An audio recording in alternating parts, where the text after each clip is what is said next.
Good evening. Welcome to the regular council meeting. Welcome to the table after a bit of a hiatus over the course of late July and early August. First item would be adoption of the agenda. Move. Second. On adoption, all those in favor?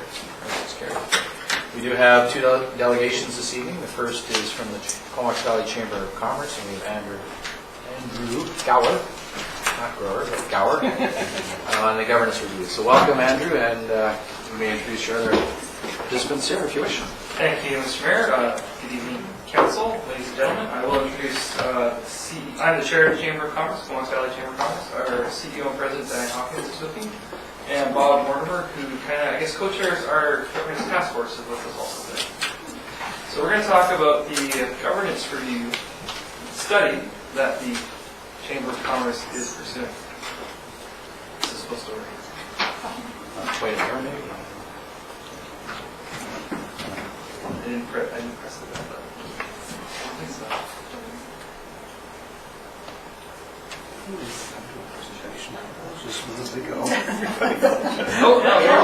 Okay. So a quick review of what the Chamber of Commerce is. We've been around for almost 100 years. We are founded as a board of trade. We have members who have been members, including the CIBC since we started. Other members have been around for almost 50 years, 38 members ago. So, we've got a pretty long pedigree. And our members include all the major private employers in the Comox Valley. So that's who we advocate for, the businesses. We're the voice of business. That's my next slide too. So that's who I'm here representing today. So I guess the big question is, why is the Chamber of Commerce interested in local government governance? Well, the easy answer is taxes.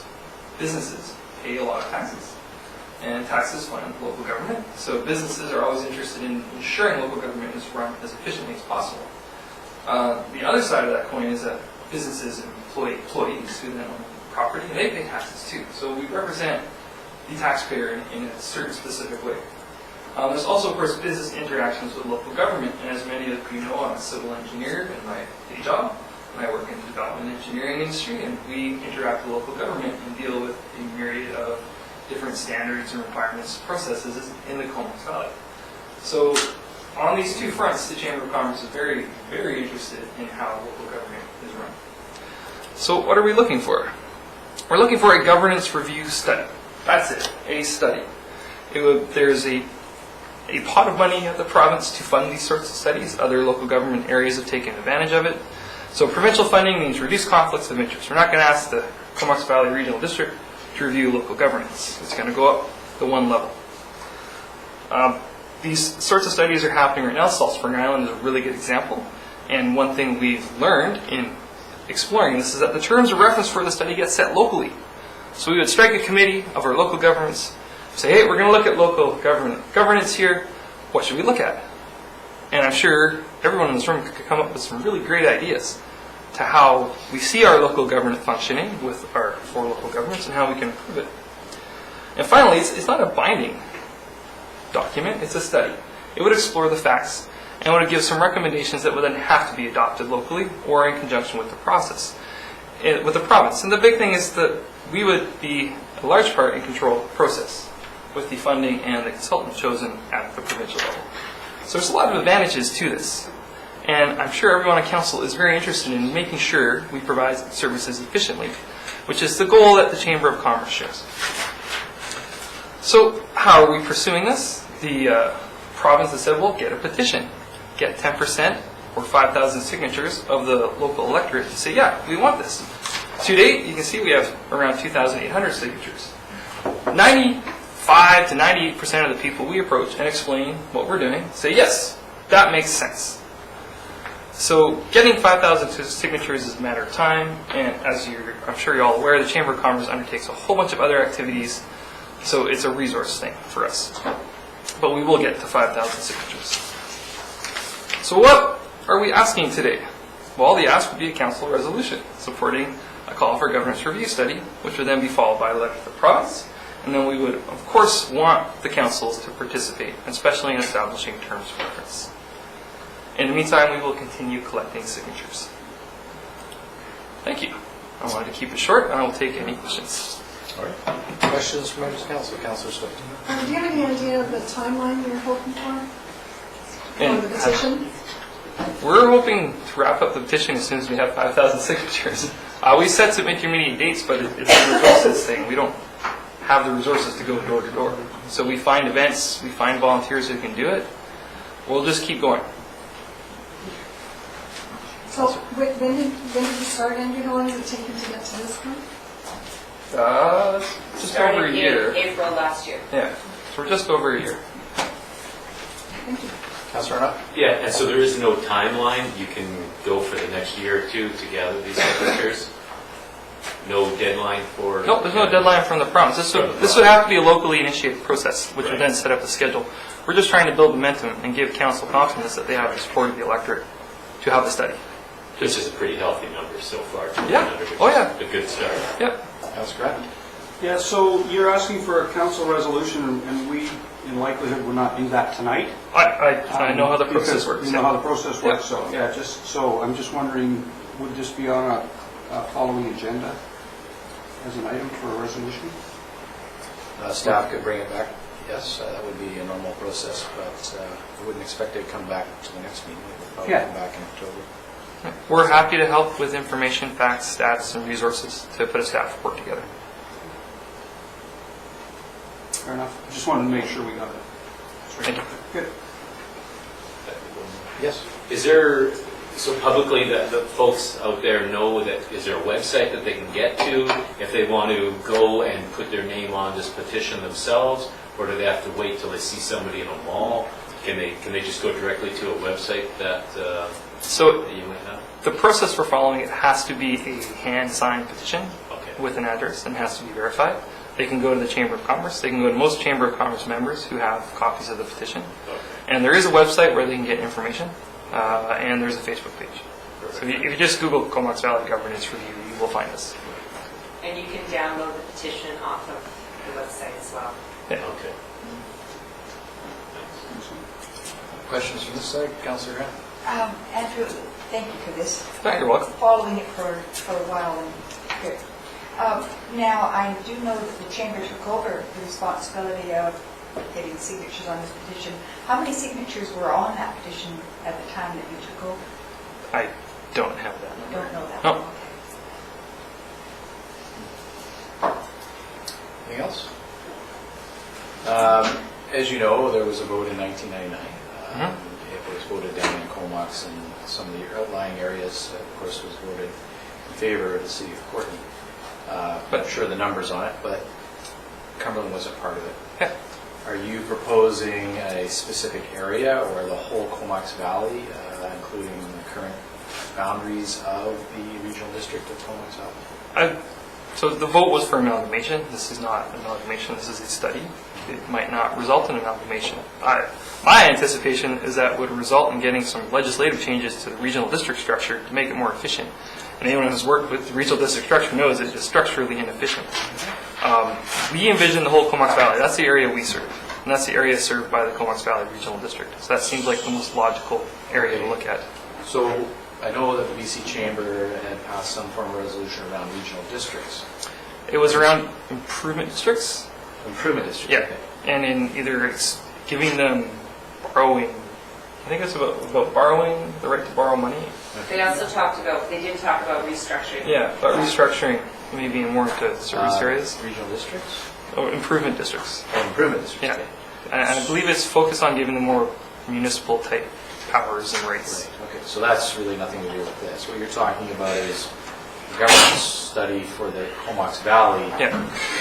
Yeah. Just said something about the regional district. Is it focused principally at the regional district, or is it, the dreaded A word that you No, it's not the dreaded A word. It would be focused at the regional district and the member municipalities. Yes. And I think that's where you have to work to set an effective terms of reference.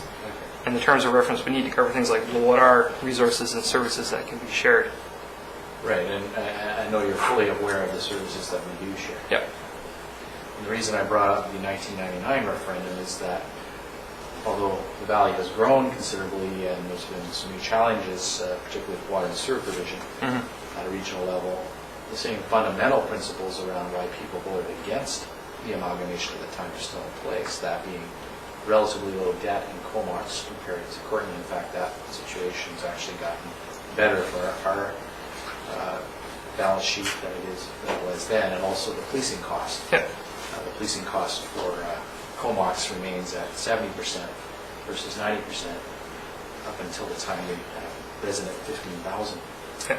So that hasn't changed a whole lot, so you're not suggesting or presupposing any particular outcome. No, that's the big point I guess we keep making again and again. We're not presupposing an outcome. We're just trying to collect the facts. And I see some obvious ways to improve, but I don't have all the facts. I design pipes and pumps for a living, so I just know there's always area for improvement in any organization. And this is a really effective, non-conflicted way, because it's a higher level source of funding, to have a good look under the hood, as it were. And has the chamber here locally or at the provincial level looked at all at what the Auditor General for local government's been doing? I know there's been a bit of a spotty record to start with, but Yeah. now that they are carrying on with other value for money audits, so we Yeah. have to do that work. Yeah, we're definitely paying attention to that. Okay. And we have sent a letter to the Auditor General. For local government? Thank you. All right, thanks. Thank you. Anything else? We're all good. All right, so we'll move on to the next delegation. We have Betty Tate and Helen Boyd here from the Comox Valley Coalition to End Homelessness to talk about their initial 5-year plan. Welcome. Thank you.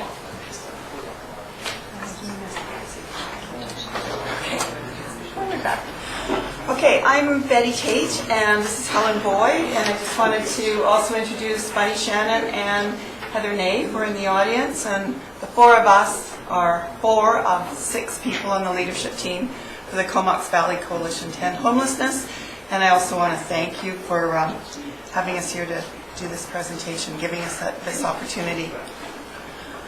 So the purpose of the presentation, we want to give you some information about the coalition and the emerging 5-year plan that we've developed to end homelessness. We also want to urge Comox Council to participate in the CVRD-initiated Comox Valley Homeless Supports Regional Service.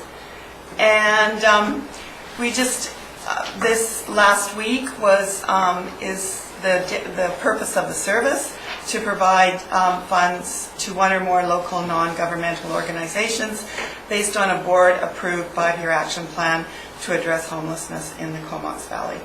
We presented to the CVRD not last week, the week before. So just go back a little bit to why we formed the coalition. I think all of you know there's been multiple studies since 2008 that have identified homelessness as an issue across all areas in the Comox Valley. Last fall, 71% of voters supported at least a 5-year tax to address homelessness in a non-binding referendum at the municipal election time. And we all believe solutions require collective and collaborative efforts, that we think that to do this we have to work together and get away from a competitive model. And the service provider community who initiated the coalition just decided to act last spring. So the coalition's mission is we work as a collective to plan, coordinate, recommend, and implement community responses to the homelessness. We just started 4 months ago. We're all volunteers. I'm actually retired, and Helen, Heather have full-time jobs and work off the side of their desks. The coalition operates by consensus. We've done some work with the terms of reference and consensus building and decision-making, and we are not a nonprofit society. We decided that there were enough nonprofits providing services for the homeless in the valley, and that we didn't need to create another one, and that there were other ways to get to our goal. So just quickly, a little bit of organizational structure. That, I don't have a pointer, but that center circle, or, does it work? Does it work? Where is it? I can't- Oh, way up there. Okay, got it. It's on the ceiling. Way to go. So this inner circle are members, and this is all organizations. I can't get this to, you can see it. All organizations and most service provider organizations like my own, which is the Association of Registered Nurses, a professional association, health or faith-based agencies, people that are providing services for the most part. And then advisory would be local governments, individuals, downtown business improvement association, things like that. We have quite an extensive mailing list, and we are still in the process of having people sort of declare their membership, members and advisory. And then we have one team, the leadership team that I mentioned, and we are in the process of developing a housing development team, a public awareness team, funding and fundraising team, and a homeless prevention team. And I think you all got the initial draft, and you'll see that those 4 teams are included within the 4 areas of the plan. And then just over in the corner there, we've identified a coordinating agency, which is the organization that will receive funds when we have some funds for the operation of the coalition, and we're looking at different ways to get that. We've determined that it will not come out of the CVRD homelessness tax. And then lead agencies you saw or you will see in the plan, that in the plan we've identified lead agencies that will receive funding depending on the housing project, so or to deliver services. So the idea is that as a collective we would identify the agencies that is in the best position to provide whatever housing, etc., that we would be moving towards. And with that, I'm going to pass it off to Helen. So one of the first things that we did in order to develop our draft initial plan was to do an assessment of what exists in the Comox Valley. So we developed this housing and support continuum. As you can see, it goes from homelessness all the way to full market housing here. On this left-hand side, these are all the agencies that provide services to our homeless population in the valley. What we're predominantly interested in is assisting here, ending homelessness with these strategies. So to that end, emergency shelters, there are 29 beds in the valley, Salvation Army and Lily House of the Transition Society. Supportive housing, we have none. So non-existing cities such as Vancouver and Victoria do, and by supportive housing we mean housing with support services in place, i.e. an addiction counselor on site, or a registered nurse, or a social worker. So on Monday, Courtney Council, we had hopes that the Braidwood property would become a supportive housing. But in fact, it will be at this point, as the acceptance of that went through, it will be transitional housing. And transitional housing, which is the category right after it, is provided at this time by Dawn to Dawn with 49 beds available, or units available for our homeless population. So the Braidwood would fit more under the transitional housing. We didn't know that until the outcome of Monday's council meeting.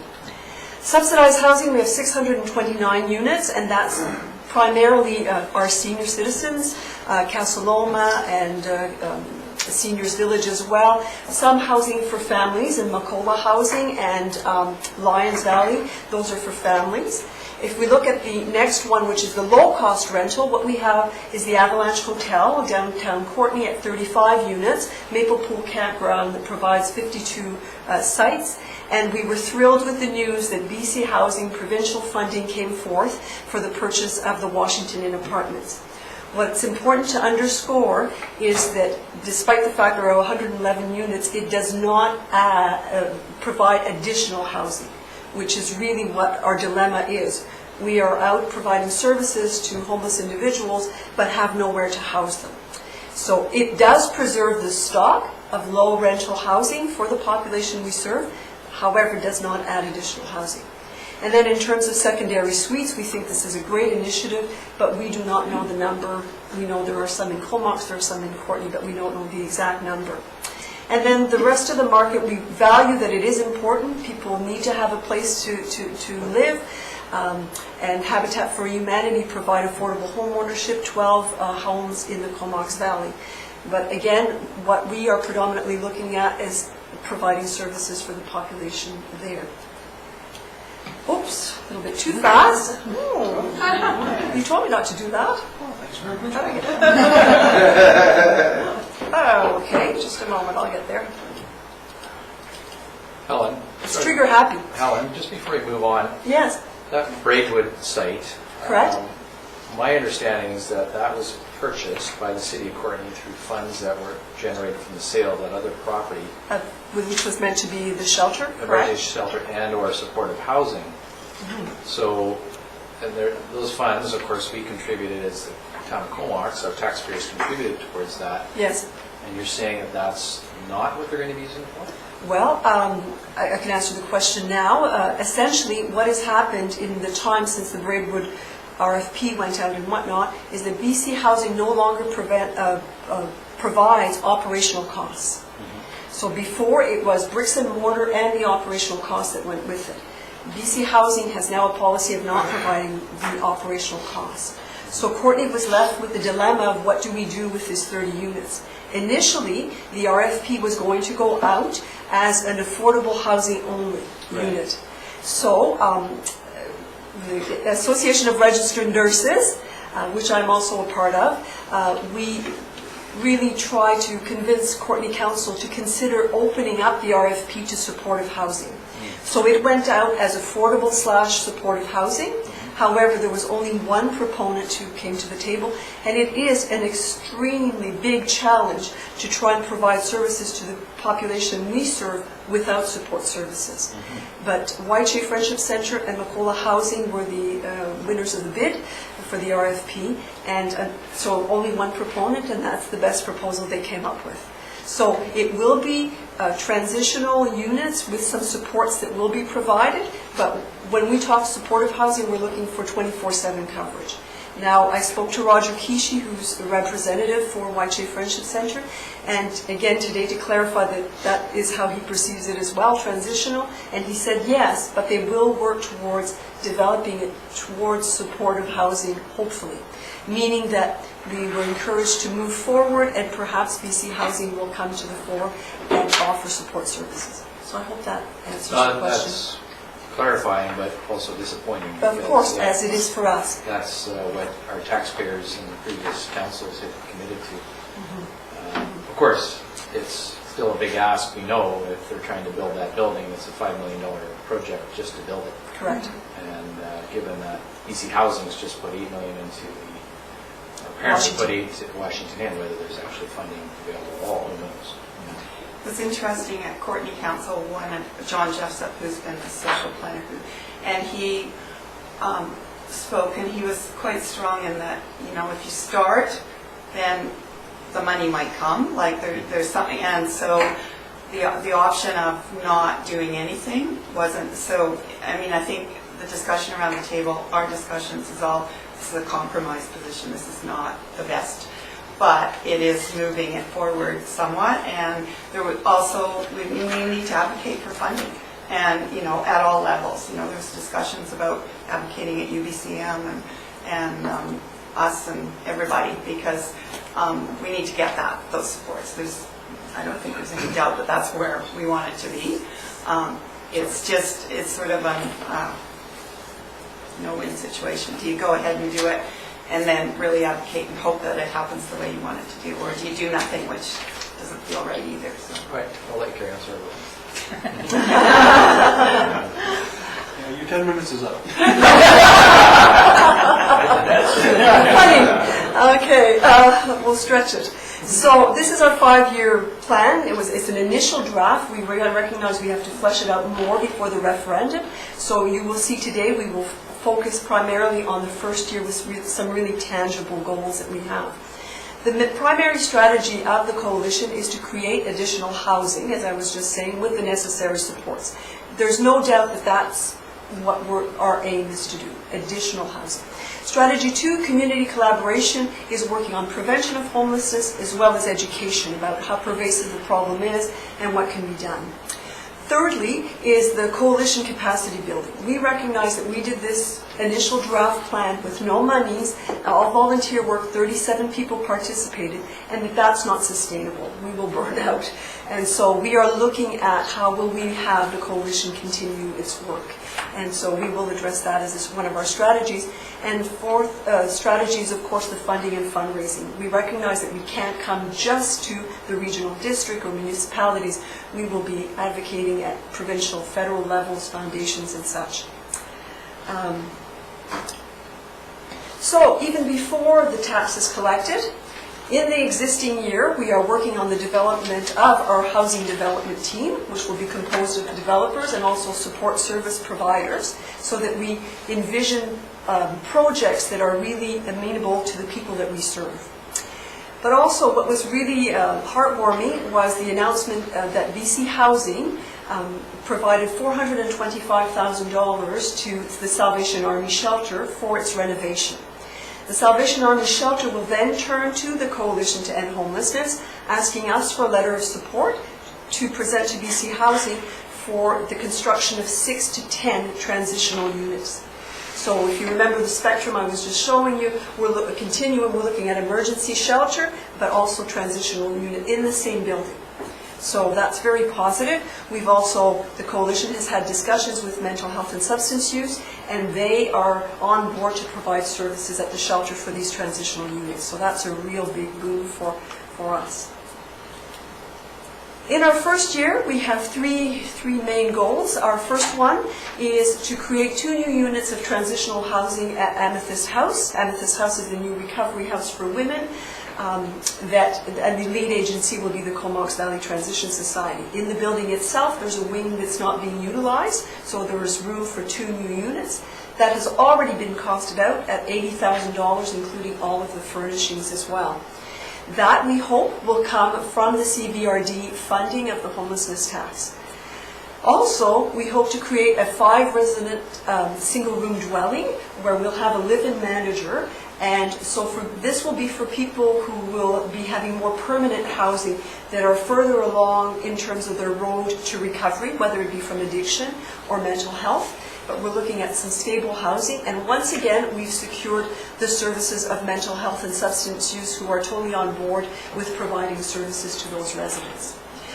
We have yet a lead agency to be determined there, and we would be using the $70,000 left of that $150,000 fund from the CVRD Homelessness Fund, as well as looking for other sources of funding. And lastly, for the first year, we will do a consultation and a plan, but not implement a part-time drop-in. And the benefit to a drop-in is that we can establish rapport between the agencies and our homeless population. We can provide some social skills, tenant rights, a multitude of services on the premises. So that will be something that we will study and assess if we need one. We had one many years ago when the shelter was not, Salvation Army shelter was not a 24/7 shelter. So we'll reassess if that's something that's necessary. And so here we are with this message, is that basically, in our view, homelessness is a regional issue and needs a regional response. And as a citizen of Comox myself, I know for a fact that not speaking with one voice has been an impediment for us to receive funding in the past from provincial and federal. There has been a perception that the municipalities have not express their needs in one common voice, and we've been told that's been one of the reasons that we've been overlooked for funding. So we know that council here, Comox Council, had intention of participating in the regional service through a contract with the CVRD. When we presented last week, James Warren, the legislative officer, told us that that was not possible. And so what would have to happen instead, and it's in the report of the CVRD, is that Comox would have to enter into a contract directly with the service provider and give the funds in that manner. So for us, what it does, and in the eyes of the public, in our mind, is that it creates an enormous complexity for the coalition and not to mention some administrative costs, I would think, not for the coalition, but for the towns and whatnot. And also, as we approach the November 28th referendum, we're very concerned that people will be very confused as to, okay, we have parts of the regional district that are participating but not Comox. And on a personal basis, for myself, who I'm very passionate about this, I won't be able to vote. If Comox decides they're not participating in the service, I cannot vote. So those are some of the reasons and the many reasons why we would like to urge you today to reconsider that decision and to please join in the Homelessness Support Service Fund with the other municipalities. So at this point, we invite any questions you might have. Thank you. Maybe before that, I'd asked our administrator, who's had some discussions with James at the regional district, and explain what I understand the difference between participate and participant, which is important.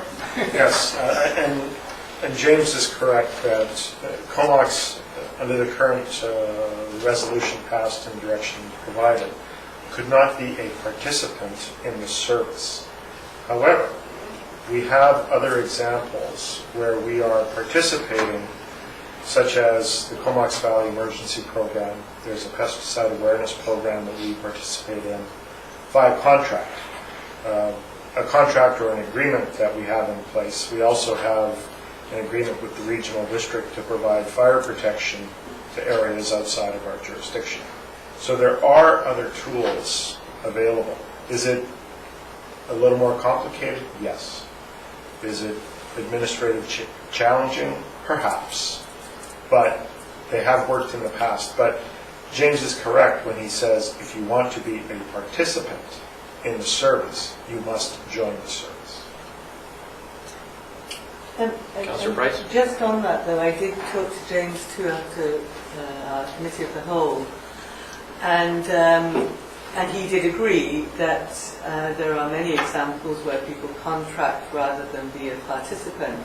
But he said that in this service it was not appropriate, it wouldn't work. The difference with this service is that the service, in fact, is just collecting the money, and then in terms of the approved 5-year plan, the regional district would approve the 5-year plan, passing it over to the coalition. Normally, this is a unique situation for our services at the regional district. Normally, when we contract, we're contracting that service, whether it be pesticide awareness. The regional district is actually operating that service, and we're contracting to take that service. But really all the regional district is doing, if this referendum passes, is collecting the money and passing it on. And I don't know if he's revised his view, but he was very clear in the report, and when I talked to him about it, that for us, that it would not work for us to contract. We would, our role would be to, to take, if we wanted to do it, would be to take our money and give it to the coalition. And he was also very clear that as if we weren't participants, we would not be able to vote on, discuss, be part of creating that 5-year plan. So we'd be outside that service, but we could choose if we wanted to pass money on to the coalition. We would control it here rather than over there. And we get into a big discussion about how it's done. Comox Valley Economic Development Society is another example where it's another provider, and the money flows through the regional district to them, and they provide the service. So, which is another question I asked, if they can do it there. Is it because the legislation has changed, or is it just administratively that is the preferred way to go? They want to go through a service and nothing else. But there are examples where it's been done in the past. And challenging, perhaps, yes. And I think the principle when we discussed this at council, maybe we shouldn't belabor it here while there's a delegation, but was that we already are allocating money to affordable housing issues, generally speaking, to a reserve $30,000 a year. And the amount being sought, presumably by the service, is about $5 a household. and we had, say, 5,000 households in the town of Comox, not including commercial premises, and that would be approximate to that $30,000. And so why would we ask our taxpayers, including commercial taxpayers, to pay yet again for something that we're already doing? And so there's that issue. And then there's also the control issue and the fact that once you're in a function at the regional district, you pay the administrative cost associated with it, and it's very difficult to get out of that function. So those are some of the reasons why in the past we have chosen the contract model. That's what guided, to some extent, with some updated information now, some of the council deliberations in that regard.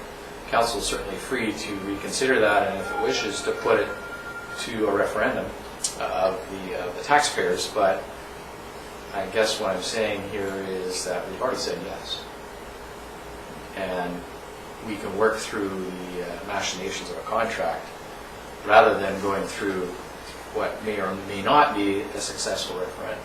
So.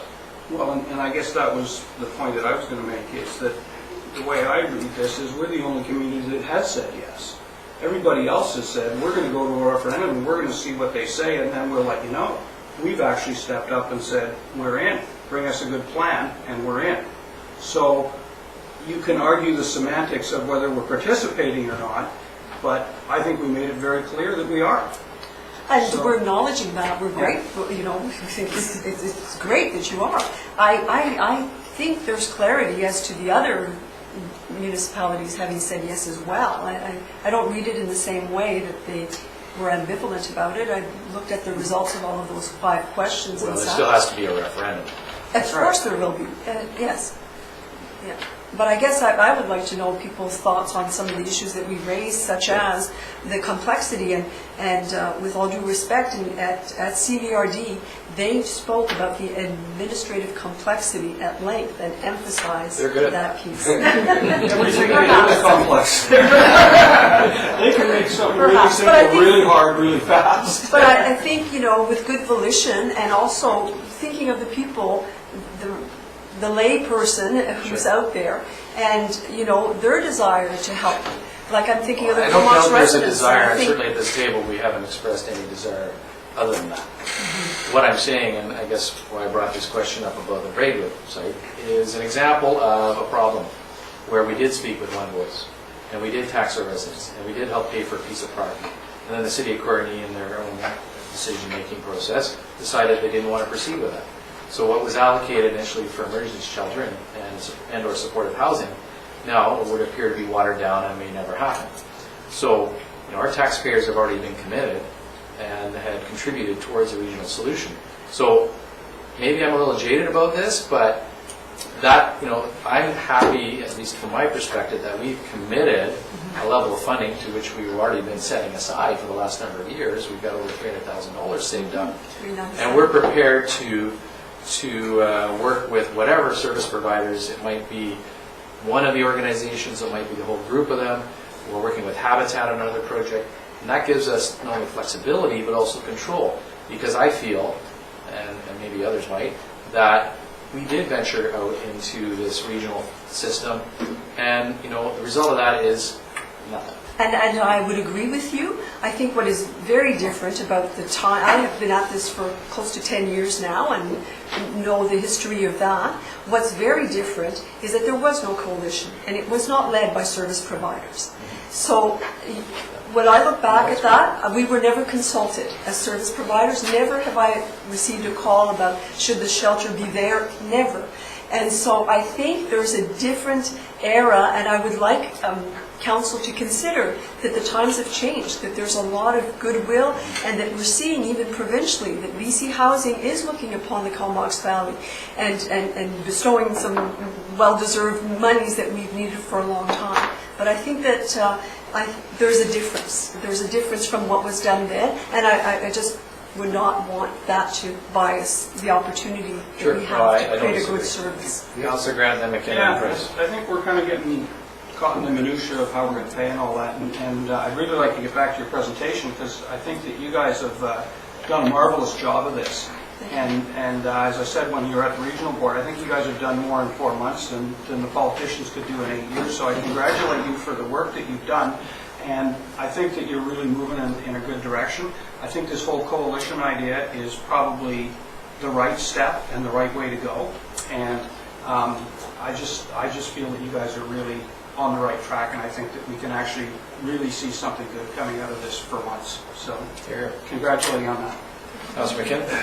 Yes, I'd like to say, Your Worship, that I agree with what you said earlier, and I also agree with what you said. Is that when we had the last when we had the last discussion about this, is that Mary, you mentioned that Your Worship, that you had a jaded view from the past, and I think Council took that to heart, and we wanted to proceed cautiously with looking at any funding here.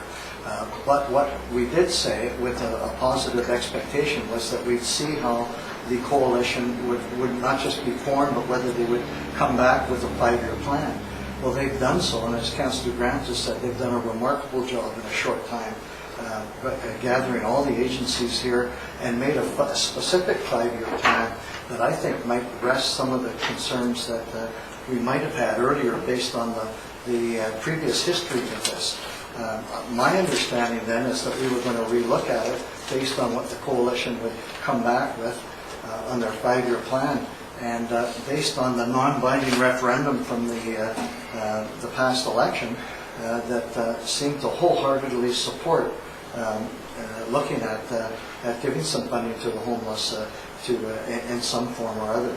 So I'd like to propose that Council reconsider what we've committed, and perhaps even looking at weighing the pros and cons of this buying into the service or not, based on this wonderful work that's been done by this coalition so quickly with specific 5-year plans. In fact, specific 1, 2, and 3-year plans.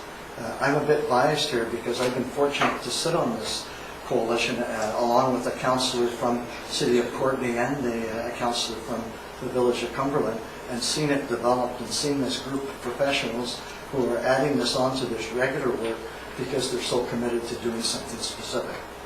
Okay, thank you.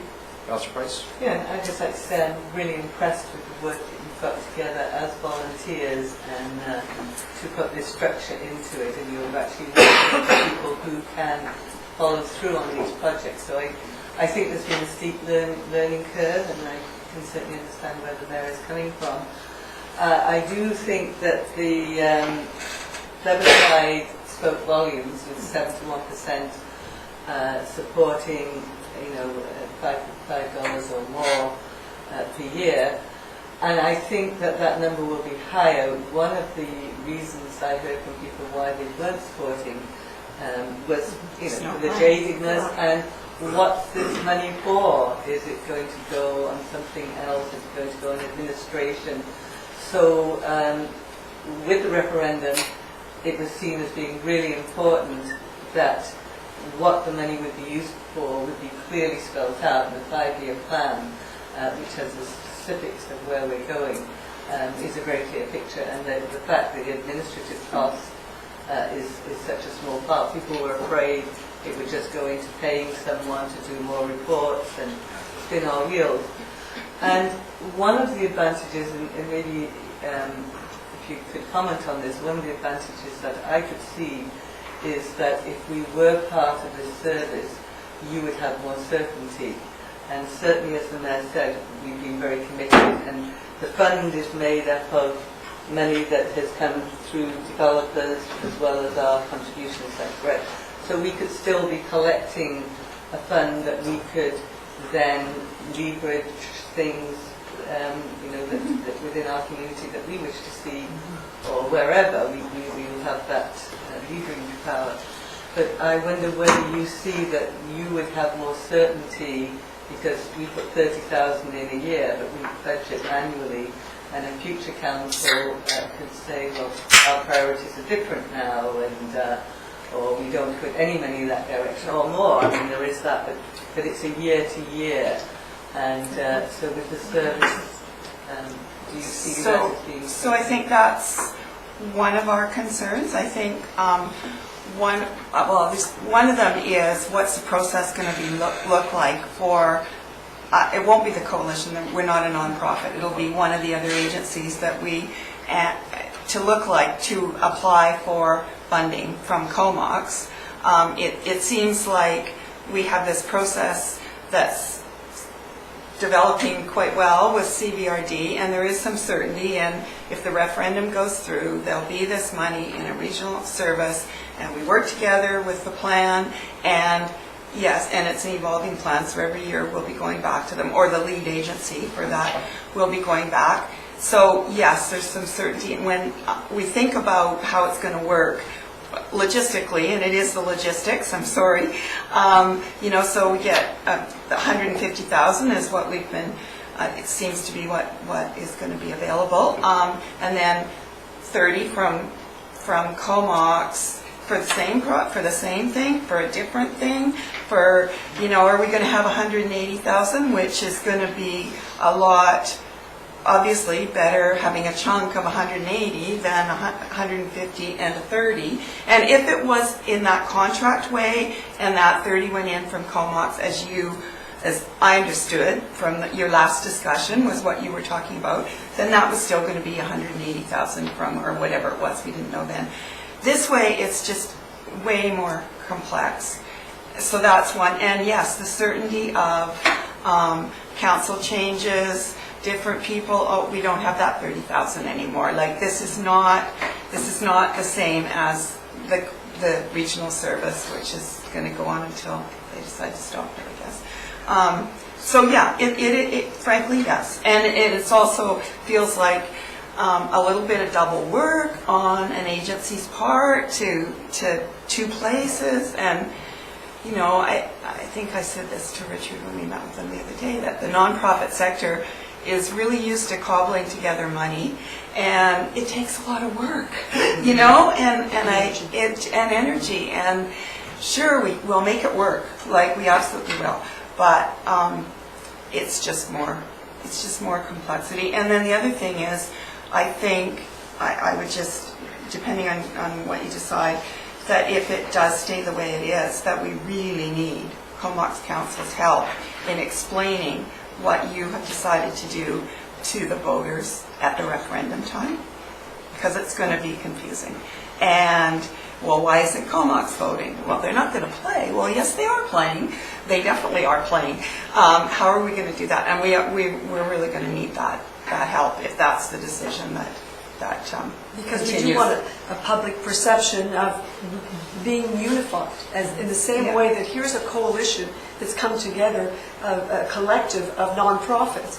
And if the Transition Society's project goes first, I'm part of a society as well, the Comox Bay Care Society for the caravan, I'm going to back up that person. So I'm eliminating the competitiveness between agencies to support, this is the best project in terms of the needs of the people that we serve. And so that's the benefit of it, and we'd like to see it at a political level as well. Thank you. Councillor Hunt. Yeah, so through the mayor to the CAO, just to clarify, the money that we've had so far is $30,000 a year. We get that through DCCs right now for affordable housing. How do we get that? General revenue.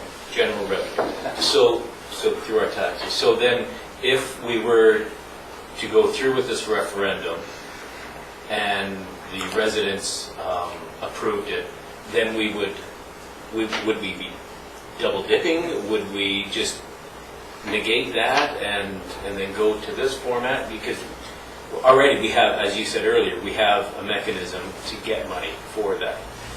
That would be up to council. That would be council direction to either reduce the taxation or, right now, what our 5-year plan shows is an annual contribution from general revenue to the Affordable Housing Reserve Fund. Okay.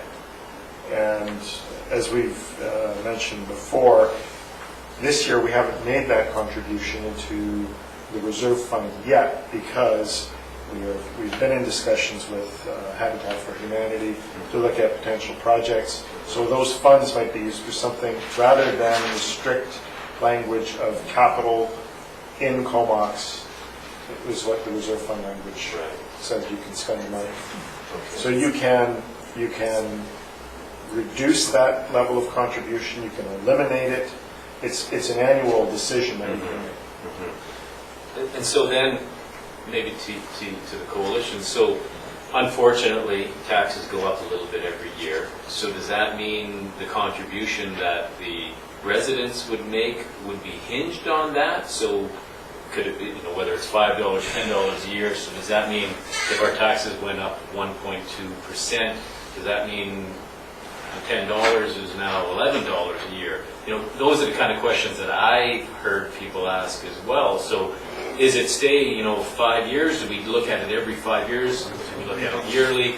How does that increase? Because then the residents wouldn't have a voice to say, well, no, I agreed to this much, but now every year it's going up. So I think Councillor I Graham. can answer that for you. Firstly, I think we're getting a little bit off topic, and perhaps this is something that a staff report Sure. could maybe deal with a further thing, but the way the regional district does it is they charge you cents per thousand. So whatever your assessment is, if you're assessed at $1 million, you're going to pay more than 5. If you're assessed at lower, you'll pay less than 5. That's the way they do it. We asked them about a parcel tax. Apparently, they have a real hard time doing that for whatever reason. I didn't quite understand their rationale why they couldn't. But, so you will be charged depending on the value of your property. Councillor Swift, you have advice. Thank you for your presentation, and I can appreciate the amount of work that's gone into this. And I also hear the notion of burnout, and I understand that. So I guess with the notion of burnout, going forward then, would the lead agency in that year be managing those funds, or how is that going to work? Yes, that's exactly how it works. Rather than the coalition being a nonprofit in the middle that collects money and then gives it to the agency that it would be a direct contract between CVRD and that agency. Comox Valley Transition Society already has such an arrangement for a victim services contract that works, and CVRD it's just less complex. So yes, it would be a contract directly to the agency that was providing, building the housing or providing. And can I just, one other little thing that I know, we got the affordable housing bylaw, and I don't know who it was that was mentioning, but that one of the things that we worked very hard with CVRD with was to broaden the service from capital, that it wasn't just to build housing. And so that's why it's called the Homelessness Support Service. And that was because we made the argument, just what you were talking about, Mayor Ives, that it was really important to have those operational costs when you build housing, particularly if you're building supportive housing, to be able to access funds for operating costs so that we could have the supports in place for the housing. Housing for many of the hard-to-house people without supports, we all know that, right? And so funds that are just for capital projects are all, that makes me a little bit nervous too, because that limits what we can ask for that, the Comox's portion of it. And that isn't what we can ask for the CVRD portion. Right. They've included the supports. Right, and of course that will create a whole other level of concerns amongst taxpayers who see that, quite frankly, as responsibilities of more senior levels of government in terms of providing supports, which of course have been advocated to whoever. So do we. Absolutely. So this is, a debate we'll have in a subsequent meeting, but that will be the question as well. As to, okay, well, we're providing money for not only capital, but also operational, and then where does that end? Yeah. And that's we been a have discussion. each cents of every tax dollar, and as everyone's heard, trying to deal with roads, sewer, sidewalks, and so on. Yes, we understand the role, and our residents have given us at least some indication of support, but for what, I guess, remains to be determined and how we're going to do it. I don't think we're questioning the commitment. We're questioning how we do it, and what certainty do you want, and what certainty do we want that it's going to meet our residents' needs. Well, one thing I'd like to add is that we want to see success in what we're course. planning, and so hence we know that the support services need to be in place. Yeah. And that that's a must, because Sure. we don't want, for instance, 30 units of some housing created, and it would just reinforce the NIMBYism, it would be very detrimental, and by no means do we want to see that. And I'm sure lots of different taxpayers would have different views on that as to Correct. what they feel that to be Yeah. appropriate. Councillor Price. Yes, and just to clarify further Councillor Arnott's question, each service has a maximum requisition that you cannot go above that. True. And I think that this service as it stands would be $6 a year for the average home at 300,000, and as Councillor Grant mentioned, that if you've got a $600,000 home, then roughly more or less. And commercial businesses will pay ultimately 3 times that. Okay, but the good point about this is that it is proposed to be a referendum and not the alternative approval process, so people will have facts on the table and make a decision on that. And really, this amount of money is a drop in the ocean compared to what is needed. Sure. It is showing that we're on side, and it's certainly seed money, which is going to spearhead a lot of projects. Just with regard to the time, I don't know if there's much point going with the staff. If we don't deal with it today, my understanding is that, because our board meeting, our board meeting's next Tuesday, and that's when, as it stands at the moment, it is going ahead with the participants are Courtney, Cumberland, area A, B, and C, and so we go through the process. I think it's a third reading, and we go to final reading on Tuesday, and we can amend it on Tuesday if we as a council wish to be part of it. We can amend it so it's Comox, Courtney, and Cumberland, A, B, and C. And my understanding is that this will then go down, because with a referendum you have the lead-in time, it has to go to the province, to the inspector for approval of the referendum. So if we, I think this is our window. If we wish to be a participant, I mean, we can try joining it later or things like that, but if we want to be part of the service in the referendum in November, it's my understanding that we would have to have a decision that we can take, that Councillor Grant and I can take to the board on Tuesday. It's my understanding. I'm not sure the answer to the question. I was just checking with Shelley as chief election official if she knew how much lead time was required, so I would defer to anything you. Is there a referendum date set? November the 28th. And so I don't know about that particular issue, but I know that we had a time pressure of August the 11th to present because of all that leeway of asking permission for the referendum and such. And so that was the date that the CVRD gave us. So we created the plan in 6 weeks. So, Madam Clerk, what does our procedure bylaw say? What matters to do with the night of the delegation? If there has to be some vote of council or something to consider. Anyway, we'll look at that in a second here. We don't have to do it this very minute, but Councillor McKinnon, you had your hand up. Just if there is indeed a window of time, a point of closing is that when we discussed this previously, and I think you folks knew this or need to know this, that council had good intentions. We were very pleased with the result of the non-binding referendum from the election. Yeah. But our council had some reservations in regards to buying into the regional service until we heard specific plans from the group, and that led us to not consider doing it now. Personally, I can't speak for council. I've seen now the work in the specific 1, 2, 3, and 4, and 5-year plans. I'm comfortable with taking that to a referendum to Comox. Quite comfortable in that regard. Well, thanks for that.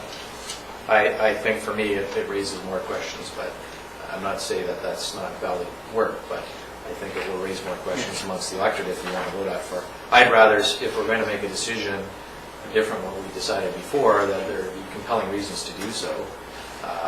I think if other jurisdictions want to go to referendum to get whatever support they need for it, that's up to them.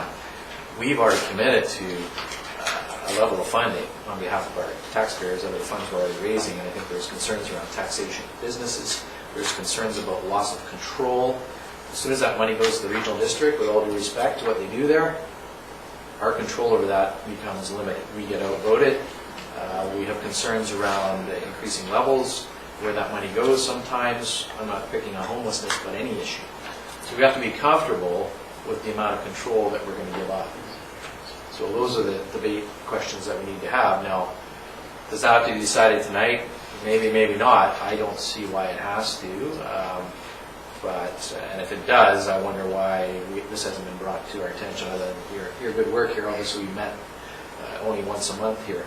So we could either call another meeting next Wednesday or take it to the next council meeting in early September.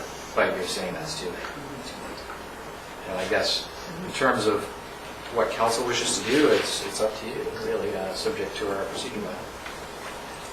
Well, I share many of the same concerns you do, and one of the big ones I have is that taxing our citizens twice for the same service, that's a little bit irresponsible of us to do, in my opinion. I think we've shown really good faith here. I think we've told you that we're in. I think that any senior agency that needs any assurance, I think we can honestly give that to them. I don't see this as being a big problem in the public. I think the answer is Comox is already in. It's pretty simple.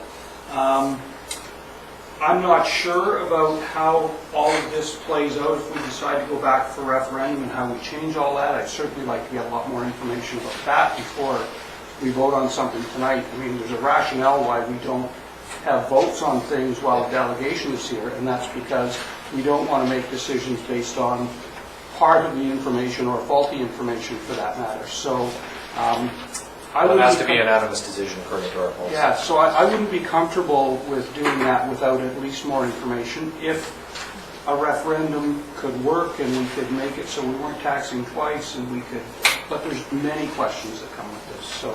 So I wouldn't be comfortable in doing that tonight. So unless there's a unanimous decision of council here tonight, it would go to the next regular scheduled council meeting, which is September 2nd? 2nd, 3rd, whatever the first Wednesday. Well, I mean, I think it'd be academic then. I mean, I think the discussion is around the table now. Our last resolution, and we have talked about this quite a lot, this is, we've got more information now, but when we last discussed, because the regional district consulted each of the municipalities with the questionnaire, number one question was, do you want to be in this service for homelessness? And we did say yes. We did too, and then we were going through the list of, what level do you think? And that, when the discussion went to let's contract, there was a sense around the table. We worked by consensus that evening, I remember. But our first resolution was that we wanted to be in the service. We agreed as a council to be in the service, and we did say that we'd go with a contractual basis. And so it has more recently come to light that that is not an avenue open to us. So we've got a choice here. May not be go. Well, unless James has changed his position, it was in the report, and I talked to him afterwards, and he was very clear that there wasn't that role. So unless he has I think there's a way that we can participate. Maybe not as being a participant, as indicated by our CEO, and that we could contract with whoever and whatever at the appropriate time. I think there was reservation about being part of a regional district service per se, in the sense of loss of control, administrative cost, getting out of it if you wanted to get out of it makes it more difficult once you're in it, as we know from service withdrawal discussions in other areas. So, those are things that I think were relevant, and I think we said, hey, we got $30,000 here, we're setting it aside. When they're ready and the referendum's passed elsewhere, let us know. We'll write a check. Okay, but just, finally, because we did as a council say yes to being part of the service, so I personally was quite interested in revisiting when I learned that we couldn't contract to be part of the service, to re-looking at, well then, shall we be a full participant? And there's a lot of advantages to being a full participant. We can actually be That's what we need a part staff, of the that's what we need a five-year staff report, right, plan. to outline all that. process.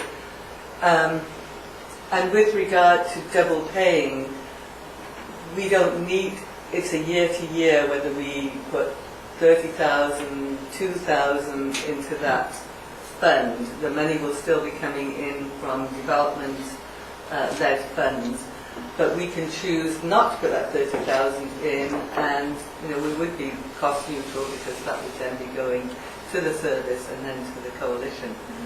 So our meeting is on Tuesday, and that's when fourth reading and who's in and who's out. So it was just the last chance to come to the council to see, we can't do it, my understanding, we can't contract into this service. We agreed to want to go into the service. We can't contract to go into the service. So our choice now is to not be part of the service or to be a full participant. And I would say tonight is the only time we can make the decision in the process that we're in at the moment. And I was not aware of that deadline, and I guess staff weren't either, so be that as it may, unless there's a unanimous resolution to make any further decisions here tonight by council because of the delegation this evening, that's our policy. Okay, so we have to make a motion to consider something that It would have has to be just come on unanimous. the table. Yes, it would have to be unanimous resolution. Well, I will make the motion that we Okay. revisit our initial motion with regard to the service. I second that. Okay. Sorry, before we debate that, ladies, you don't necessarily have to stand. But I do wish to thank you for your presentation and all your assistance and work to this point. All right, so motion on the floor, you have it? Okay, discussion. Well, I think I've already sort of made myself clear. I heard something a little bit different from Richard than what you talked to James Warren about. I think that there's a whole bunch of stuff that we need the answers to before we just do this. And so I think that if that becomes a decision, we could always join in later at some point. But I think that we've been in very good faith. I kind of take this whole idea of we're not participating or we're not participants or whatever you want to call it. We're writing the check, I say we're in. And I don't see how that changes just because of the semantics of how we pay. So you can read the thing and say we're in, well, I agree, we are in. Right? Further discussion? Councilor Hunt? I guess I just kind of feel a little uneasy right now making a decision on this when I would like to have staff give us a little bit more background of what's been going on at the regional district level and present it to us. Kind of feel, under the spotlight right now to make a decision that there's been a lot of dialogue going back and forth, very good dialogue. I like it. But I think we're rushing into something that I would like to have a little bit more information to digest it. I like the idea. I fully support the initiative. Yeah, it is unfortunate that we're under a time pressure. If we decided to support this motion, we would be essentially putting this to our residents for referendum at the end of November, it would appear. And we would be putting aside the other commitment that we made, at least notionally, to commit the affordable housing contributions. And then it would be up to our residents to make a decision, and that would be binding. And then once that's made, then it carries on. And, through the regional district, it would be funded and processed. And then we would have very little, other than our representatives of the regional district, say in where that money goes, other than, through whatever 5-year plans are adopted from time to time, which would be, something that our residents would have to be happy with. And there's, whatever happens, whether the citizens of Comox get to decide on this or not, the citizens of other communities perhaps will have to decide whether they want to support the 5-year plan as presented. And there's issues there which we won't debate tonight, I don't think. But in terms of process, I think that's what we're deciding here. Do we want this to go to referendum to our residents? or do we want to stay with what we had originally decided? So another follow-up question then, do we have the stats, maybe you folks have it, of what the residents in Comox voted for with the plebiscite? And did they have the information, like we're just getting a lot of information right now. No, they did not have the five-year plan. There was a level of commitment, and I know that it's on our ballot results. I think there was a general 70%? a high level of support for at least $5. If some were 10, of course. But you have that on here. So could we not, sorry, forgive my ignorance, but could we not, in lieu of going to this referendum, could we not just give this 30,000? I mean, I know we've talked about that. That's what we were And proposing. because Richard had said something about 25,000 and the 30,000. So can we not just commit that? Would that not work? Well, that's entirely what we've already Yeah, said. yeah. But there may be, let's say, complexities, contract agreements, and the like. I don't know, CEO, I guess there might be some issues, but we would have a little more say in where that money went. We might say, oh yeah, this year, that 30,000 should go to this project in Right. Comox or that project in Cumberland or what have you. We would discuss that here. As opposed to it going, from the taxpayers, when they pay their taxes, flows through the regional district, then it's decided at the regional district level. To a hunk of property that gets sold, and, Yeah. I think we're beyond that. Maybe. Anything further, Steve? No, I think the distinction I was trying to get from the regional district and from staff of the regional district was this notion about can't. And I wanted to get it clear that we could not participate based on other services that we've done via contract and via other arrangements other than participating in being a participant in the service. I never got the answer back that we can't. And that's the distinction I'm trying to make here, is that there seems to be other workarounds. Whether they want to go down that path or whether this is something completely different, that is something we haven't been able to clarify yet in the limited amount of time we've discussed it. So it's splitting hairs, I know, and I'm not speaking to this issue. I'm just trying to look at it from the funding tool that council may or may not apply. Right? It's clear if you're a participant and what has to happen. The other side, there are other mechanisms, I believe, because we've already entered into them over the last number of years.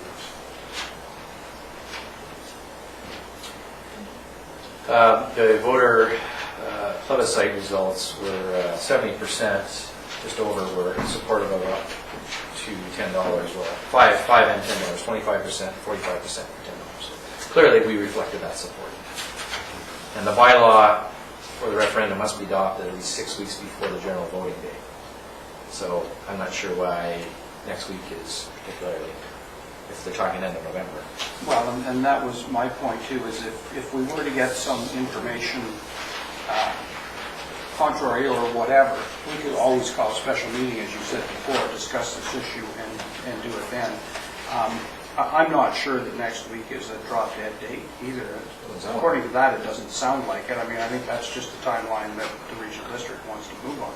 Sure.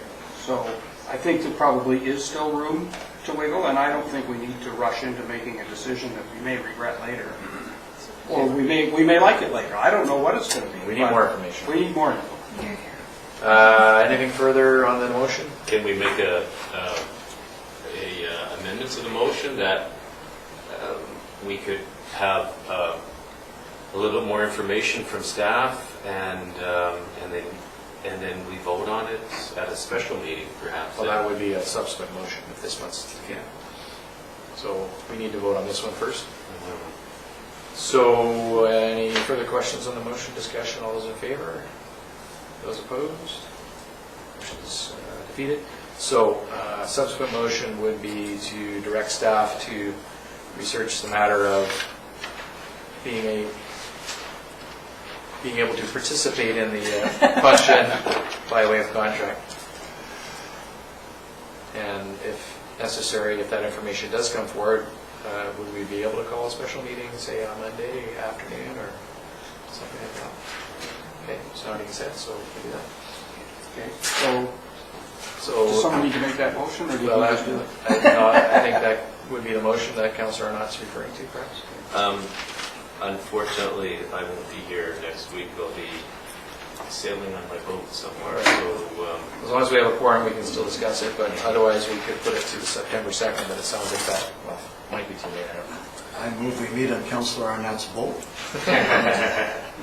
Well, I'll make the motion that you, whatever that motion was, you guys came up with, sounded very good to me, so I'll make that motion. Staff report on mechanics for participating in this. Contracting.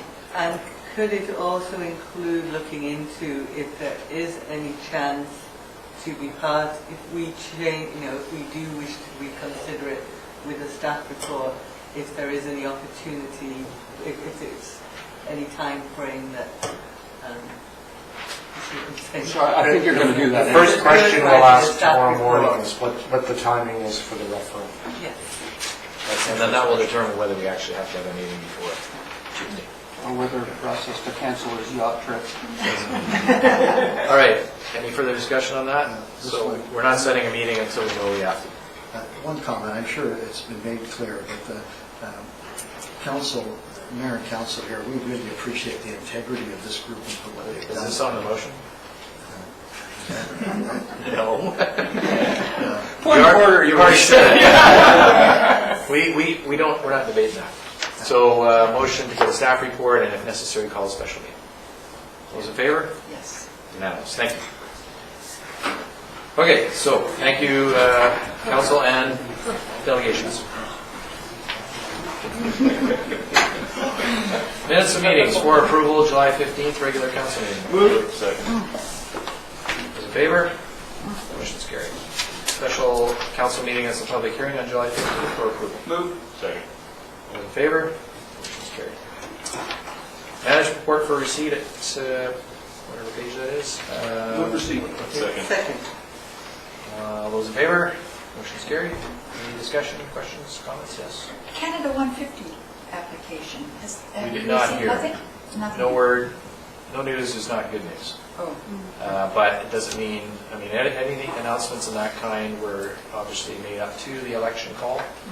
Doesn't mean that we don't know how much funds were handed out, whether there's money left over. It's obviously for 2017, so there's still a possibility in the application. I don't think we got a rejection letter. No. So, Okay. Okay, who thank you. knows? Thank you. We just got ignored. Well, Worse than rejection. we got our 560 and the base got 30 million and I don't know when. It's that false. Okay, so we received any further questions? Seeing none, we'll move on. And a report that was referred to in the July 15th council meeting agenda. It's here for adoption, or approval, sorry. Where are we here? Annual report? Where is that? We were on Rainbow Crosswalk. It was on my initial draft of the agenda, sorry. What happened? The motion to approve the annual report Right. is on, but not the report itself. Right, thank you. Oh, okay. Sorry. The I'll annual- approve. Thank you. Because it was received before. It was a quick read. All All those in favor? Motion's carried. It was a good report, I remember. Rainbow Crosswalk at page 23, staff has provided a costing as requested and council directions Move receipt. Second. received. And all those in favor of receipt? Motion's carried. Any further direction? Yes, Councillor Price. The person who wrote the letter, Yes? they were expressing the willingness to pay for it, and perhaps it would, we have some better ideas of cost. I think we should also factor in maintenance costs too. Well, we can certainly provide this report to the writer. That's right. Is that what you're suggesting? That's what I'm suggesting. Okay, sure. Yeah. All right, we'll do that. They're still in the... Yeah, we'll see what happens. Yeah. All right, so motion received, and that will just happen as a matter of course. Okay, website design committee's been hard at work, and thank you for your work on that, Director of Finance and members of council. We didn't get the summer off, by the way. I move the recommendation. Thank you. Second. Yeah, good work and refining your work for getting proposals from the local website developers. So, I just Yes. want to reiterate the work that Don did on this. He runs a very efficient meeting. And it's funny how it always goes back to the way he liked it. He's very good at that. I second that. Don steered us to his decision right from the beginning. But he did a very nice job. He knew what he wanted, and the key was to make us feel that, yeah, that was a great thing that we came up with. But all in all, we looked at a lot of websites, and we looked at what folks had told us, what we have talked about here, and the simplicity of the accessibility to the website. And I think he's come up with a good solution to that, and I like it. And hopefully, council at some point will start putting a little bit of money into that, and that's for another time. But the communications fact that we are a skeleton crew in town hall, but social media is a really big part of getting the message out. And with the way staff is right now, to take away from their duties to do that is onerous on them. And perhaps as time goes on, we could look at maybe funding half PY person to take on those duties, because I know I follow the regional district quite a bit on Facebook, and I get a lot of information from them. So do so many other people. And not just giving information out, but getting community feedback in as well. Yeah. That's something I think I think we need to improve buy on. into that first. Well, we could do it with Councillor McKinnon, but he has all his grandchildren's. Well, he's in Singapore half the year anyway. We need one. Yeah, so it'd be interesting to hear what the rest of council has to say, because we may be a little biased in the fact that we sat and did that. But one of the things that Don brought to the table on this was a really interesting mapping concept. And I don't know, did we ever figure out whether that was doable or not? Was it Roslyn that we were? It's plausible. We're still talking with Esri, and the lead we got from Rossland is certainly enticing. How that would roll out is something that our GIS consultant, Barb Dinning with Silvacare, will take point on. She's taking point on the discussions with Esri. And you'll notice that one of the committee's recommendations is that we would allocate 5,000 of the project budget towards getting some online mapping. Okay. We have the mapping Yeah. in our computers. It's getting it to the web, right? Yeah, so what the mapping does is allows you to zero right in on it. You can have the whole community where you can zero right down onto a house on a street, and it will pop up, it'll give you the parcel identifier, all the information. So if you were a realtor or something like that, all the info's there. It also has the servicing maps, so it shows where all our pipes and things go throughout. So it was a really neat thing if you're kind of in that kind of field, and with the few people that I talked to about it, they thought that was really a good thing. So hopefully we can pull that off. But anyway, interested to see what you guys have to say with the concept and sort of the layout and the design and stuff. All right. I- Bryce? Oh, sorry. I'd just like to say it was a great process. That I was there as somebody who knew nothing, and There was three of us. And we visited a heck of a lot of websites, and I do have to give our treasurer a lot of kudos. He put in a considerable amount of work on this, and the beautiful photos, I believe he took them, the examples we've got. And I think if you just look onto our current website, I think we're going to have something that we're going to be proud of to get this into a more definite form. All right. Anything else? Councillor Grant? Well, I agree. The photographs are excellent. Are you responsible for those as well? Mr. Chairman? Well, one of the things that we'll do when we actually implement is we'll contact the BIA, and I'll rely on Councillor McKinnon, since he's our liaison, I believe, to the BIA, to confirm that they won't be upset if we take the idea of Comox captivates you. But also we understand that they developed a picture bank when they were picking that slogan, and we want to see if we can tap into that picture bank.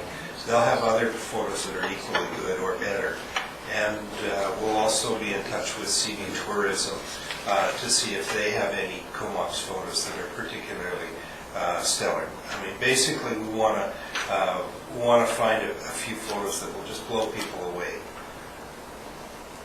I think the coffee shop. And the photos will change each time you log in, you'll get a different photo come up. All right, onwards and upwards. I think we moved and seconded that. Can you pass it? Yes. Okay. Make it so. All right, regional district meeting minutes of Move to see. 28th of July. All those in favor? Motion's carried. The bylaws and new business section is empty, but we got a lot of correspondence. So, we have a number of letters here. What I propose at this point is that we receive all of them, and if you wish to pull one out for comment, by all means. All right, I will move receipt of all of them. I'll second that. Okay, and anyone wish to pull any of them out for specific comment or response? All right, there's some that are asking for our approval, are they not? Okay, yeah, Like the bike one, so I would move that we grant them the. Okay, so we'll take the bike one out for a second. Or Yeah, second. Sandholm. Thank you. And also the block party. Right. Yes, because they're asking for our, okay. Oh, and also the Stubbs letter, because The last one? they're looking for us. And the bulbs. Maybe we should just. We'll take everything else. Paul and Hardy. B, C, and H, and L. Yeah. Anything else? And that includes the bulbs, does it? Yeah, that's Yeah, the B. bulbs are out. Just a question, Your Worship, Yes. before you move on. For our CAO, is that there's going to, will there be an update to council in regards to the Baybrook and Shake Sites properties Yes. there? That will come in the fall, as we proceed with further park management issues, yes. Okay. Yeah, no, that'll be a work in progress. Thank you. Okay, so all those except for B, C, H, and L will be moved and seconded. All those in favor? Motion's carried. Kind of follow the UBCM model. So, letter from Sharon Erdahl regarding the garden tulips. I'll move approval for that. Well, have we got a park to put these in, or how So, do we any make that work? suggestions there? No, I can just consult with Tom Fraser. Basically, referral to staff would be in order. Well, that's what I was thinking, we should just refer, I mean, there's maintenance required here, and watering, and I don't know how that Feeding the goes. deer. Yeah. So if we have a spot for it, I think it'd be a great So idea. we'll refer that to staff for consideration, and if it's okay, we'll make application somewhere. Staff can just do that, right? Yes. Okay, so we approve it on the basis of staff being okay with it making the application. All those in favor? Motion's carried. Terry Fox Run coming up, 19 Wing, this is actually their bike event, so they're seeking approval for the bike. So I move receive and that we approve it. Okay, Second? further discussion? Seeing none, all those in favor? Motion's carried. Street closure for block party on Wallace. Move receipt and that we give them the okay for the Second. party. Second. It's okay with you, CAO? Okay, all those in favor? Motion's carried. And lastly, the Baybrook Nut Farm naming of the park. Assume that will come forward for discussion as part of the staff report on park management, or is there something specific we should be doing? No, we will include that as part of the park management process. So would we just move receipt then at this point? And we'll Unless get- council wanted to do anything further, yes. Okay, so I would move receipt on that. Okay. And that'll be forwarded to staff for consideration as part of their further discussions. I just had a question, is there some mechanism that we have for naming things? I mean, I don't have any problem with what they're asking for here, but I don't know, is there some mechanism we have, or do we just kind of? No, not for naming parks. As an example, I've heard of this request before. I've also heard that, given that it's right adjacent to Maclean's property or Maclean Park, that this truly is an extension of that as well. So there's those opportunities as well. We have a street naming policy in terms of new subdivisions, but not for parks in particular. So this isn't necessarily a cut and dry, this is going to be called the Baybrook Nut Farm. There may be a group out there that thinks it should be something else as well. Is that what you're saying? Okay. But, Yes, council decision. but we could combine, because the two areas are so close, that we could combine the two names of Maclean's Nut Farm, or Baybrook Nut Farm, because the Baybrook came from the wife, and there was two names they took together. Because Brooklyn Creek meets Yeah, Comox. yeah, that's what it was, yeah. Could be a lot. So something that we can combine.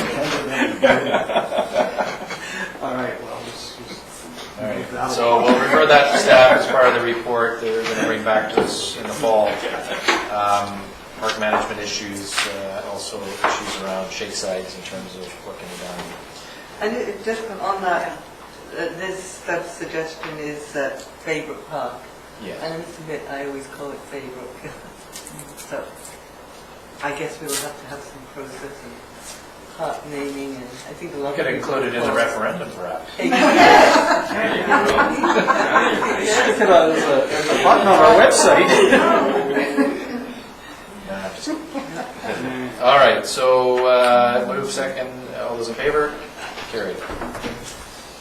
All right, so we have no other issues other than reports from members of council. I know it's been a busy summer. Perhaps we can just highlight a couple things of particular note. We've all gone to a lot of events, and I won't reiterate them all. I'll just say I've been to lots of parades, and I went to an interesting appointment ceremony at the base for the Canadian Forces Search and Rescue School, and Kelly Rudy of Hockey Night in Canada, former Los Angeles Kings goalie, he was appointed as honorary colonel, so that was pretty cool. And I also attended today the Wing Logistics Officer's change of appointment. Lieutenant Colonel Terrio is moving to Ottawa, and Lieutenant Colonel Jim Russell, who was here once before, is taking over. So the rest of it, I think, I won't belabor. So anything further, Council? Yeah, I would just highlight yesterday's water committee meetings. We had two meetings. The first one was in camera. The second one was a meeting with Cumberland Regional District Water Committee, Dr. Charmaine Enns of Medical Health, Timber West, Hancock Timber, Comox First Nations, and there was a guy some guy that has something to do with dams. I never did catch what he did, but he had something to do with dams from the province. And just to give you a little bit of background on there, Dr. Enns has given us an order to have a study done on the problems that occurred up on Perseverance Creek in Cumberland Lake Dam number 2. That order needs to be, we need to have this study done by September 15th, which is a really short time frame to do this. She gave that order to Timber West, to Cumberland, and to the regional district. She feels that we are going to get oil water advisories again come this winter, just because there's still some clay leaching in, and the storm events are going to continue to do that. We went around the table quite a bit. We asked her a couple of questions. Number one, why are we included in this order, since we don't own any of the property up there and we didn't cause any of the problem? Her answer was that because our mandate is to provide good quality drinking water, and therefore we're included in it. So that's just the way it is. The other thing is, we asked her really specifically is if we did tests on the water and found out that there was no pathogens in the water, could we get a reprieve on this 1 NTU, or what is that, particles per million? Yeah, because other communities on the island get up to 5 NTU in their water before they get it, and her answer was no. So Her rationale was that there are other tributaries coming into our lake, so we don't know what's coming in, and that they're going to be dealing with those other communities. And so basically the upshot was get the study done, find the solutions, and if you don't fix it, then we're just going to have these continuing water problems. So that was kind of that's the very short version of what happened. We had a very good presentation from the regional district staff on exactly how all this works. In there, Cumberland actually did admit that they are at least partially to blame for part of this problem. So they're kind of, everybody's pointing fingers at everybody else, but they realized that their dam, they raised a dam on Lake Number 2 in Cumberland, which doesn't, which forces the water to go back around the back through this Perseverance Creek tributary, which is where the clay fell in. If the dam wasn't there, it would spill into their water system. So that's kind of the part of the rationale. They're saying it's got to do with logging. My take on it is we have nothing to do with this. You guys figure it out and fix it. It's our water system, that's why we're involved, and it's no good for our residents, but the reality is that there could be a very expensive fix here. She's talking about filtration, so that could be a big bill as well. And of course, we didn't need filtration until all this happened. So all of that needs to be ironed out. And until we find the solutions to the problem, which is what this study would do, we're kind of just waiting to see where that is. So that was my day yesterday at Barbara's, so I don't know if you have anything to add to that, but... I think, and definitely the order got everyone's attention because it comes with penalties, $200,000 a day, fines, imprisonment. So we did put your name forward as being the most likely person to be able to deal with that one. But I mean, those things are very unlikely to happen. I think what she wanted to do was really get our attention, and it was good. The order went out to the three parties because basically it's working together. How can we collaborate to deal with it? And she took a very firm line, and it's going to be interesting. It's a very busy time for the water committee. Good stuff. Yeah, well, and the upshot was she feels there's a very strong likelihood of more storm events and boil water advisories throughout the winter again until we can get this clay issue fixed. So we don't know what the fix is yet, but... I was just listening to CBC. It's a warm, dry winter. So yeah, well, maybe not then, yeah. Councillor Arnott. Yeah, thank you. I'll keep it very brief. I did attend the air show the other day, which was held by CFB Comox, and many thanks to all the members there and Colonel Dunn, the wing commander, for putting on a great show and recognizing the community. Participated in a handful of things at Nautical Days, and it was a great event, and many thanks to the organizers, Sue Wood. Some of the comments I hear, people are still missing Elvis, and I don't think he's fully left the building yet, so that's something I would like us to discuss in the near future, and kind of taken to what I'm hearing in the community and what I'm reading is, people, it's their festival, and let's give them what they want, but it's something we can talk about in the future. That's about it. Thank you very much. Good. Councillor Swift.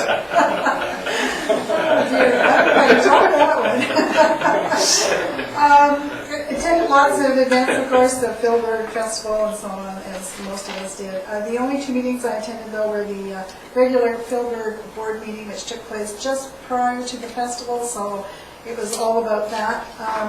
They are talking about changing, getting some consideration has been given to altering the timing of their membership. So I will report back on that once the details are finalized. And then last week I attended the sewage commission meetings. Great. Councillor Price. Yes, so lots of meetings, and I think Councillor Grant touched on the highlight. Great festival weekend in Comox. I was very proud to be a Comox person. And a friend bought the top at Celtic Festival. Branded that anyways. It's going nothing to spend any money, but I had to go back the second time and buy all the things I didn't buy the first time. I also, and as Councillor Swift also did, I went with walking with our sisters exhibit at the down at the band hall, and that was incredible. It was amazing that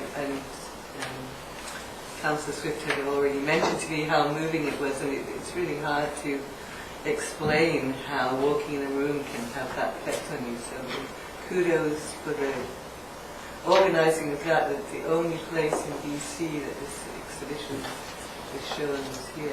And, yeah, it's very moving. Thank you. Councillor McKinnon? Just two quick things, and we'll touch on the other ones, but kudos to those that allow our Marina Park to be used for public events. Councillor Arnott and I were involved with the volunteering at the Anna Ride on Sunday, and it's just great that when the community events down there, it brings our town alive, and it brings, of course, business to the town as well. So that I should credit Simon Cycles, Patty Fletcher, one of our ex-councillor, who's one of the main sponsor of that event.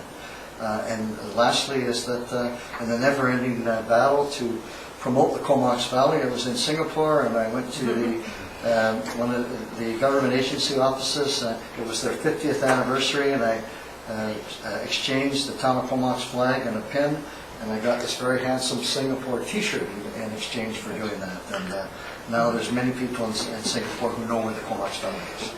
That concludes my report. Yeah. Councillor Graff? Thank you. My report is very similar to everyone else's, except that I participated in the Quadra Day Sale. Oh, right. Unfortunately, there were only two councils represented. One, the town of Comox, of course, and two was the city of Courtenay. Rebecca Lennox was there. Okay. So they were somewhat disappointed that there weren't more people, of course, and more representation. And I guarantee that, of course, the next time it would be. It was excellent. I won't go into any detail, but it certainly was good. And just a footnote to the Walk with Sisters, I had the pleasure of attending the closing ceremonies. And I don't think I've ever been so moved by anything. It was quite incredible. Yeah, everything Great. else is just good stuff. Thanks. I was remiss in not mentioning two things. Quick update on the CVED service withdrawal. We had our first meeting Yes. with the facilitator. Fair to say that nothing was resolved at this point. There was always hope, but the purpose of this meeting was in response to the then Minister of Community Affairs, Corley Oakes. It's now, of course, Mr. Fassbender, to at least have a meeting and discuss it. So I attended that and made our pitch to keep Cumberland in, and we'll see what comes of that. And in all likelihood, there'll be further discussions and possibly mediation of that issue around service withdrawal. So we remain hopeful, but that's just being optimistic. So we'll see what happens. Also, last Friday, as part of prelude to the air show, there was the Vancouver Island Aerospace Forum, which Local Economic Development Society, of course, worked on quite heavily. And that was a great event. I didn't attend as much of the forum as I would have liked to, but I did have some good offline discussions with people from the Italian aerospace company that is one of the proponents for the fixed-wing search and rescue, as well as a local Canadian company, and they remain very positive about Comox. There was also provincial and federal representatives there who have a lot of input into the taxation regime. You know that at this council we did the payment in lieu, but there's other tax issues at a larger level in terms of capital, employment, and labor. So we'll see where it goes. That deadline is September, but I think from what I understand, they have to have all their paperwork together by the end of this month.